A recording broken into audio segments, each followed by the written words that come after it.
구독자 여러분, 안녕하세요. 혹시 안녕살이라는 말 들어보셨나요? 아마 지금 처음 듣는 분들도 많을 거예요. 안녕살이라는 표현은 2010년대 후반부터 SNS와 젊은 층을 중심으로 널리 퍼지기 시작했어요. 기존에는 팔뚝살이나 깔깔이라는 표현이 더 많이 사용됐었는데 안녕살이라는 표현이 귀엽고 재치 있다는 평가를 받으면서 점점 더 많이 사용되었어요.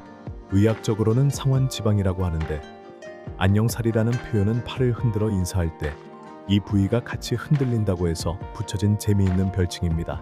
특히 다이어트나 운동 관련 콘텐츠에서 자주 볼 수 있는 용어가 되었죠. 예를 들어 안녕살 빼는 운동이나 안녕살 다이어트 같은 키워드로 많이 검색되고 있어요.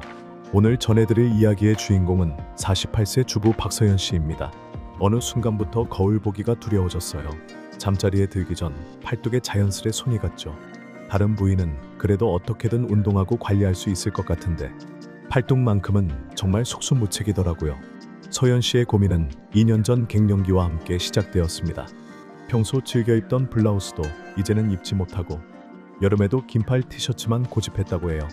가족 사진을 찍을 때도 뒤에 슬며시 숨거나 팔을 뒤로 감추는 제스처가 자연스레 나왔답니다. 더운 여름에도 얇은 카디건은 필수였어요.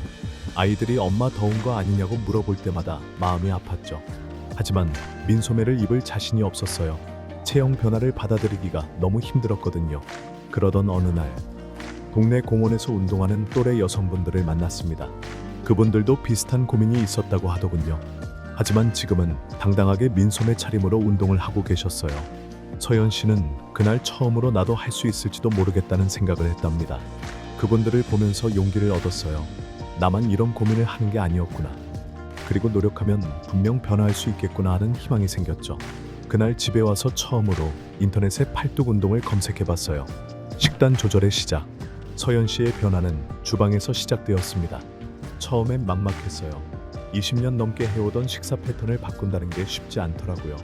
아이들 반찬도 해야 하고 남편 식사도 챙겨야 하는데 그래서 천천히 아주 작은 것부터 시작했죠. 첫 번째 변화는 그릇 크기였습니다. 평소 사용하던 공기 대신 작은 공기를 사용하기 시작했어요. 큰 그릇에 담으면 자연스레 많이 먹게 되니까요. 아침은 오트밀에 견과류를 듬뿍 넣어 먹었어요. 처음엔 심심한 맛이 적응 안 되더니 이제는 이게 더 맛있어요.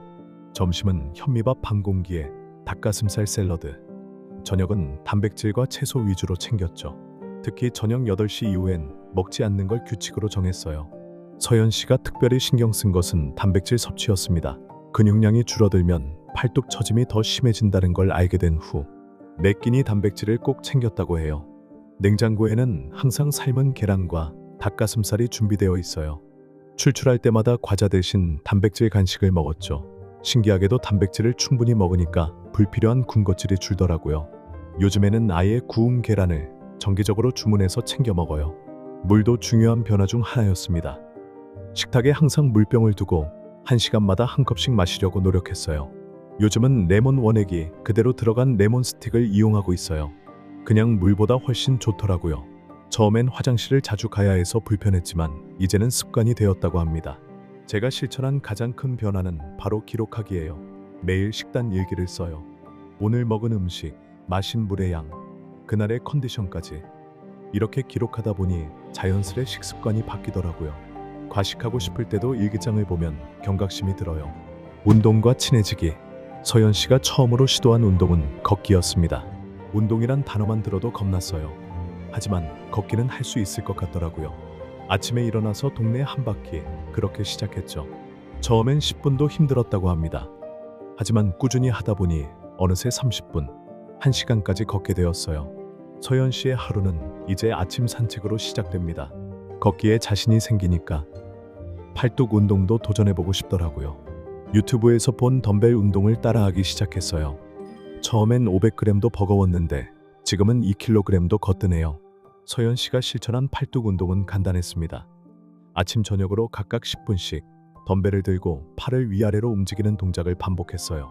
TV 드라마를 보면서도 할 수 있는 간단한 동작이었죠. 운동할 때 중요한 건 꾸준함이더라고요. 하루 이틀 열심히 하는 것보다 매일 조금씩이라도 하는 게 효과가 좋았어요. 그래서 저는 달력에 스티커를 붙이며 운동 일수를 체크했죠. 달력에 스티커가 하나둘 늘어가는 걸 보는 재미가 쏠쏠했어요. 한 달이 지나자 조금씩 변화가 보이기 시작했습니다. 팔뚝의 탄력이 좋아지고 옷맵시도 달라졌죠. 이제는 아침 운동이 습관이 되어 안 하면 오히려 허전하다고 하네요. 요즘은 동네 공원에서 운동 모임도 하고 있어요. 저처럼 팔뚝 고민이 있는 분들과 함께요. 혼자 하면 쉽게 포기할 것 같았는데 함께하니 더 즐겁고 꾸준히 하게 되더라고요. 옷 입기의 즐거움 되찾기. 서연 씨의 인생에 찾아온 특별한 변화의 순간을 들려드리려고 합니다. 6개월이 지난 어느 날이었어요. 옷장 정리를 하다가 예전에 입던 민소매 원피스를 발견했죠. 그동안 입어볼 생각도 못했는데 용기를 내어 입어봤어요. 거울 앞에 선 서연 씨의 눈시울이 붉어졌습니다. 달라진 팔뚝을 보며 그동안의 노력이 헛되지 않았음을 실감했다고 해요. 예전에는 옷 쇼핑이 스트레스였어요. 마음에 드는 옷을 발견해도 팔뚝만 보이지 않으면 좋겠다는 생각에 항상 긴 팔만 골랐거든요. 하지만 지금은 달라요. 지난주에는 처음으로 반팔 블라우스를 사왔어요. 서연 씨는 이제 옷장 앞에서 더 이상 고민하지 않습니다. 긴 팔, 반팔, 민소매. 그날의 기분에 따라 자유롭게 선택할 수 있게 되었죠. 얼마 전에는 20년 지기 친구들과 동창회에 갔어요. 민소매 원피스를 입고 갔더니 친구들이 너무 놀라더라고요. 비결을 물어보는 친구들도 많았죠. 그날 처음으로 제가 다른 사람들에게 도움이 되는 조언을 해줄 수 있다는 걸 깨달았어요. 이제 서연 씨는 매주 토요일 아침 동네 언니들과 함께 패션 품평회를 한답니다. 서로의 옷장을 들여다보며 코디 팁을 나누고 자신감도 나누는 소중한 시간이 되었다고 해요. 요즘은 SNS에 제 데일리룩을 올리는 재미에 빠졌어요. 팔뚝이 신경 쓰여 사진 찍기를 피하던 제가 맞나 싶을 정도예요. 제 변화를 보고 용기를 얻는다는 메시지를 받을 때면 정말 뿌듯해요. 자신감 회복과 새로운 시작. 서연 씨의 변화는 단순히 겉모습만이 아니었습니다. 처음에는 팔뚝살을 빼는 게 목표였어요. 하지만 지금 생각해보면 그건 시작에 불과했죠. 제 인생에 이렇게 큰 변화가 올 줄은 몰랐어요. 규칙적인 생활과 운동으로 서연 씨의 수면의 질도 좋아졌습니다. 아침에 일어나는 게 더 이상 힘들지 않았고 하루 종일 활력이 넘쳤죠. 예전에는 거울을 볼 때마다 한숨부터 나왔는데 이제는 미소가 먼저 나와요. 나이 들미 두렵지 않아졌어요. 오히려 설레는 마음으로 매일을 시작하게 되었죠. 서연 씨는 이제 동네 운동 모임의 리더가 되었습니다.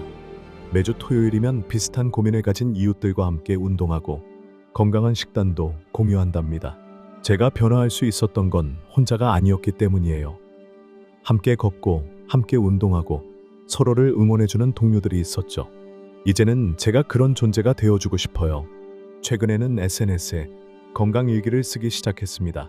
자신의 경험을 공유하면서 더 많은 분들에게 희망을 전하고 싶다는 게 서연 씨의 새로운 꿈이 되었어요. 나이는 숫자에 불과하다고 하잖아요. 저는 이제야 그 말이 무슨 뜻인지 진정으로 이해하게 됐어요. 우리는 언제든 변화할 수 있고 새로운 시작을 할 수 있어요.